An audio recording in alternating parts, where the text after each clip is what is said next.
अल्लाह ने हजरत सालेह को कौम समूद की तरफ भेजा। वो कौम बहुत ताकतवर थी, पत्थरों को काट कर घर बनाती थी, लेकिन बहुत घमंडी भी थी। कौम ने कहा, अगर तू सच्चा नबी है तो इस पहाड़ से जिंदा ऊंटनी निकाल कर दिखा। हजरत सालेहा ने अल्लाह से दुआ की और अल्लाह ने मोजज़ा चमत्कार दिखाया। पहाड़ फटा और उसमें से एक जिंदा ऊंटनी निकली। लोग दंग रह गए, लेकिन कुछ दिन बाद फिर वही घमंड। कौम ने उस ऊंटनी को मार डाला।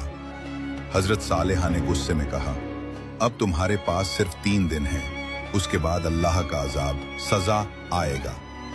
पहला दिन आया, लोगों के चेहरे पीले पड़ गए। दूसरा दिन आया, चेहरों पर लालिमा और डर छा गया। तीसरे दिन चेहरे काले हो गए और हर कोई कांपने लगा। फिर एक जोर की चीख सुनाई दी, जमीन हिलने लगी और पूरी कौम मिट्टी के नीचे दफन हो गई।